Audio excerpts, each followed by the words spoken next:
Halo semua, perkenalkan, saya Imade Bagus Wulaksmana Putra.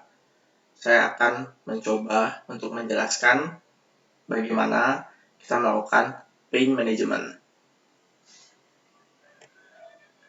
Ya, jadi yang pertama, bagaimana sih mekanisme perjalanan dari nyeri itu sendiri?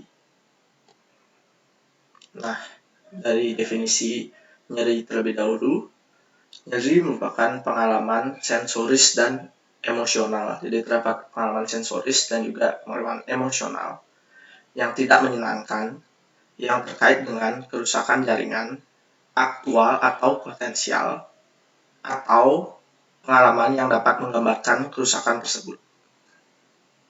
Kemudian berdasarkan patofisiologinya, nyeri dapat dibagi menjadi nyeri akut dan nyeri kronis berdasarkan durasinya, dan nyeri nociceptif dan nyeri neuropatik berdasarkan asal dari nyerinya. Kemudian pada proses nyeri ini juga terdapat mekanisme aksi yang terjadi selama penghantaran impuls nyeri ini. Yang pertama terdapat transduksi, yaitu perubahan rangsangan dari rangsangan nyeri menjadi suatu aktivitas listrik yang kemudian digunakan untuk menghantarkan sinyal. Kemudian yang kedua, terdapat transmisi atau penyaluran impuls listrik melalui sistem saraf di tubuh kita. Kemudian yang ketiga, terdapat modulasi atau modifikasi terhadap rangsangan tersebut. Dan yang keempat, kita melakukan persepsi, yaitu setelah stimulasi dilakukan dan mencapai korteks, jadi kita mengetahui seperti apa rangsangan yang sudah kita dapatkan dan dapat meresponsnya. Akan saya jelaskan dengan lebih baik melalui gambar ini. Jadi yang pertama, ketika terdapat nyeri pada tempat nyeri, terjadi proses transduksi, yaitu perubahan rangsangan nyeri menjadi impuls listrik oleh serabut-serabut ujung serabut saraf yang terdapat pada tempat nyeri tersebut. Kemudian rangsangan-rangsangan nyeri ini ditransmisikan melalui sistem saraf ke basal ganglia, kemudian menuju ke medula spinalis, dan kemudian hingga menuju ke korteks cerebri, di mana di korteks ini rangsang listrik akan mengalami modulasi yang akan diubah menjadi senyawa kimia yang kemudian ditangkap oleh korteks otak menjadi sebuah persepsi bahwa kita ini sedang merasakan nyeri dan kita harus merespon terhadap nyeri tersebut. Kemudian yang kedua, kita akan membahas mengenai skor penilaian nyeri. Jadi apa sih skor penilaian nyeri? Jadi skor penilaian nyeri digunakan oleh pemeriksa untuk mengetahui secara kuantitatif seberapa nyeri sih nyeri yang dirasakan pasien.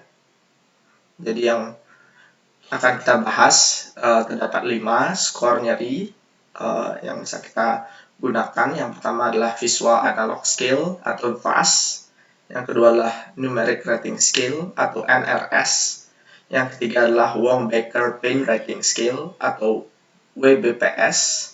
Yang keempat adalah Pain Diary. Dan yang kelima adalah McGill Pain Questionnaire atau MPQ. Nah,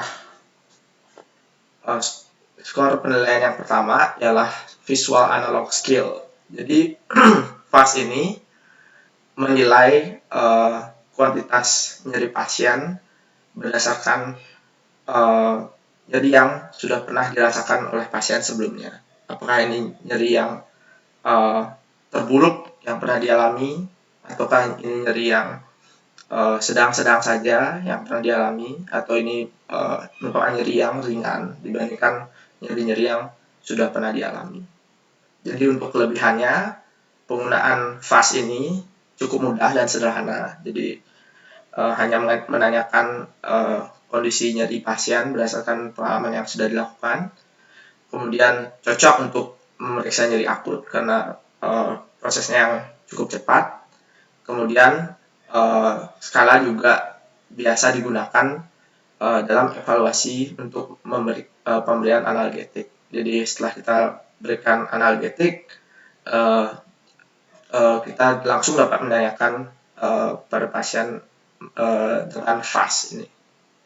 Untuk kekurangannya, jadi FAST karena membutuhkan daya ingat dan konsentrasi untuk mengingat seberapa buruk nyeri tersebut, maka pasien dengan kemampuan konsentrasi yang rendah dan ingatan yang rendah akan sulit dilakukan pemeriksaan FAST ini. Kemudian FAST juga kurang cocok untuk mengukur peningkatan nyeri, dan konsistensinya juga kurang baik karena harus diingat oleh pasien untuk seberapa nyeri ini. Kemudian yang kedua, terdapat NRS atau Numeric Rating Scale.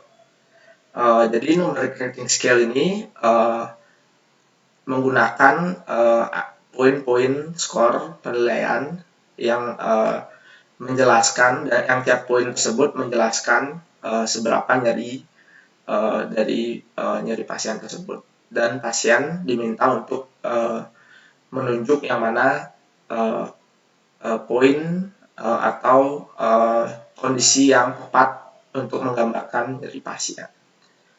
Untuk kelebihannya, penggunaannya juga cukup mudah dan sederhana, hanya menggunakan kata-kata dan angka, jadi tidak rumit. Kemudian tingkat akurasi juga lebih tinggi daripada FAST karena terdapat angka dari 0 sampai 10, jadi bisa dilihat per poin itu 1. Kemudian skala juga dapat digunakan setelah untuk mengevaluasi pemberian analgetik. Untuk kekurangan dari NRS sendiri juga mirip dengan FAST.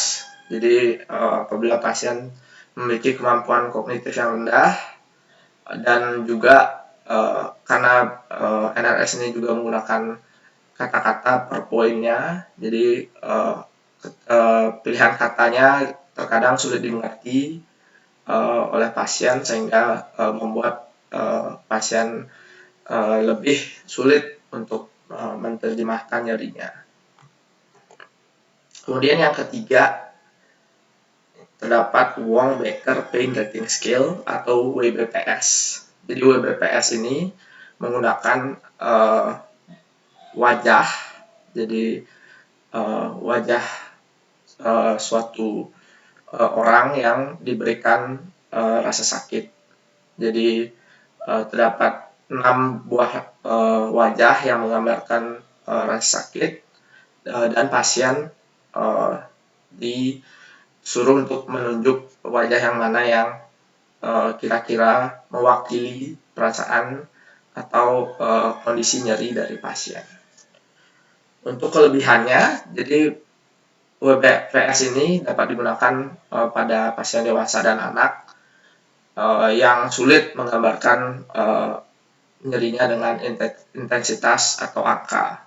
Jadi dapat menggunakan gambar untuk lebih mudahnya. Namun kekurangannya, jadi karena pasien harus melihat untuk jenis wajahnya, jadi pasien dengan gangguan penglihatan dan juga gangguan kognitif sulit untuk dilakukan pemeriksaan WBPS ini. Kemudian yang keempat, terdapat skor Pain Diary. Jadi Pain Diary ini ialah skor nyeri yang dilakukan secara rutin oleh pasien dari waktu ke waktu. Untuk kelebihannya, jadi pain diary ini dapat memantau peningkatan dan penurunan tingkat nyeri serta perubahan nyeri yang teratur, dan dapat mencatat secara rinci skala nyeri dari waktu ke waktu.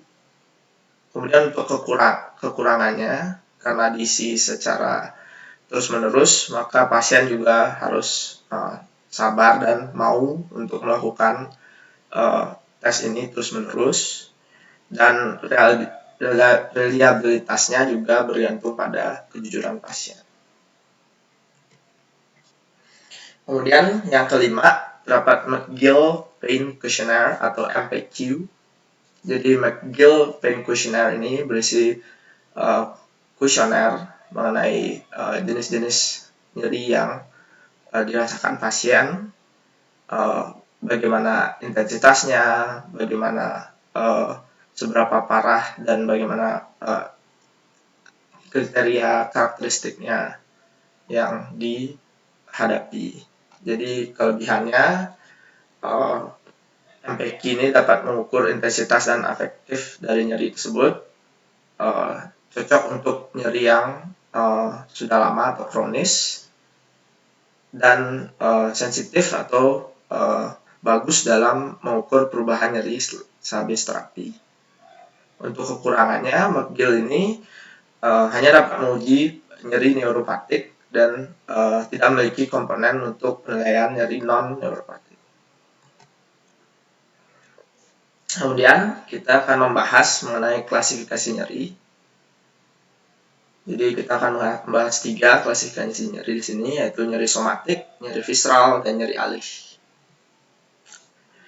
Nyeri somatik ini merupakan jenis nyeri yang diaktifkan oleh nosiseptor yang berada pada jaringan kulit, otot lurik, persendian, tendon, dan juga tulang, yang dapat berupa nyeri akut dan kronis.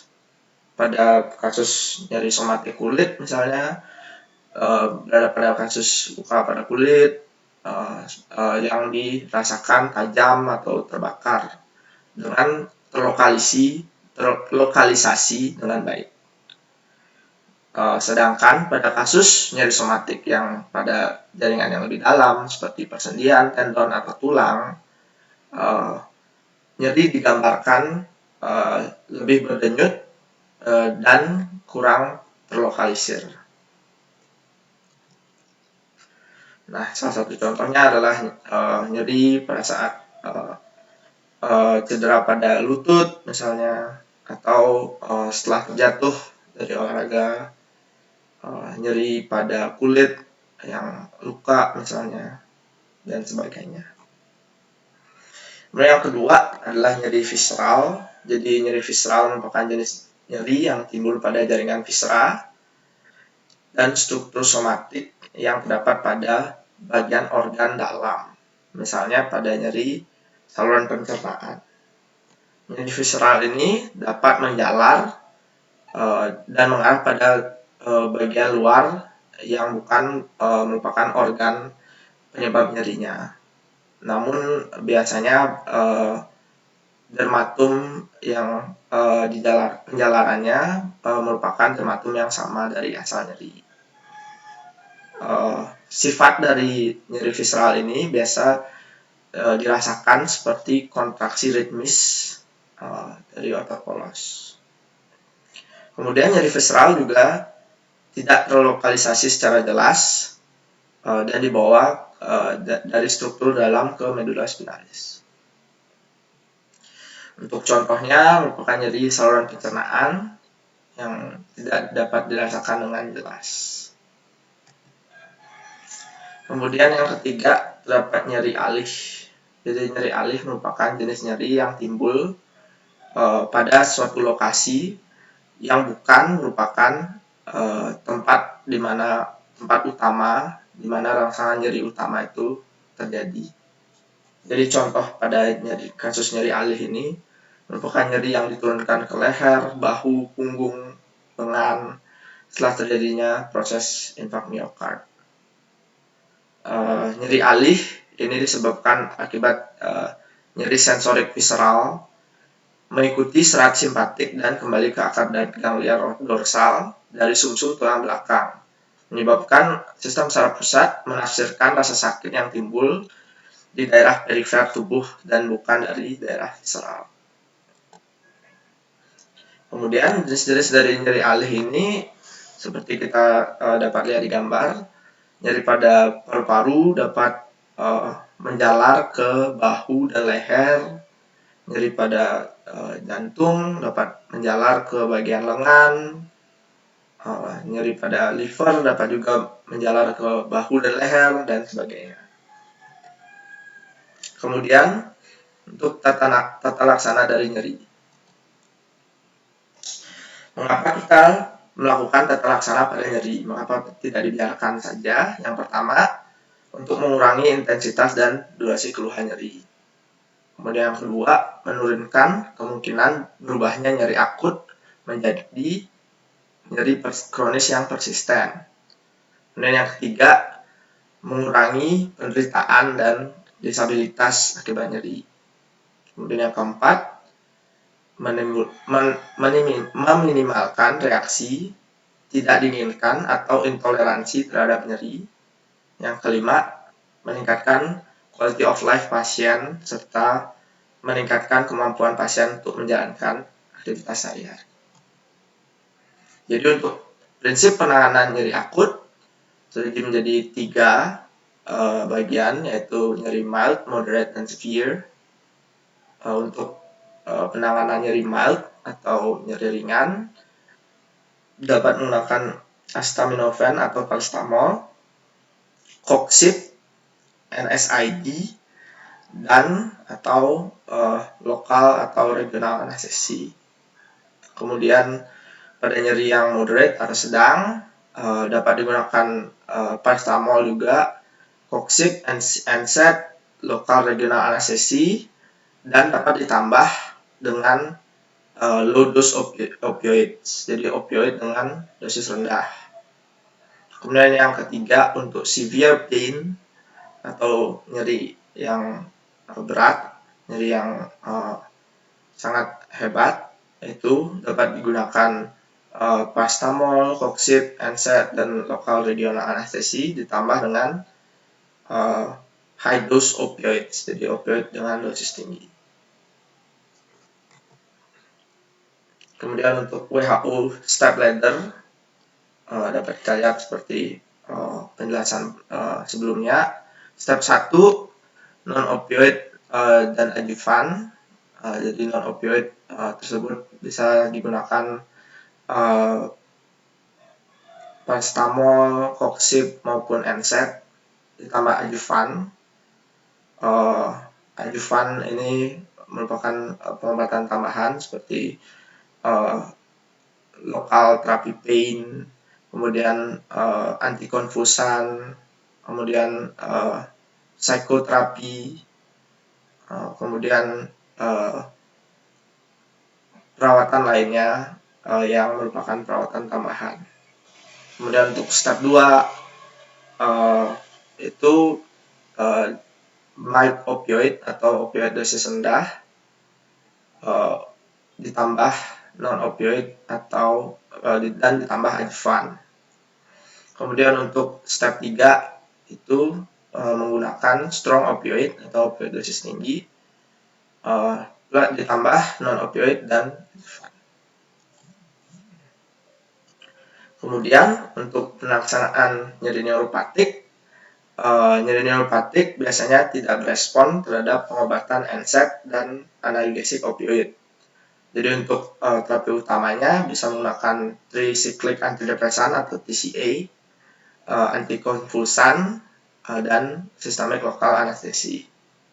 Untuk agen farmakologi yang lain dapat menggunakan kortikosteroid, topical terapi substan P-depretor, autonomic drugs, dan NMDA reseptor antagonis. Contoh obat barunya dapat menggunakan pregabalin dari Pfizer untuk nyeri neuropatik. Kemudian ini daftar pustaka yang digunakan untuk membuat penjelasan ini. Kemudian sekian penjelasan dari saya. Terima kasih atas perhatiannya.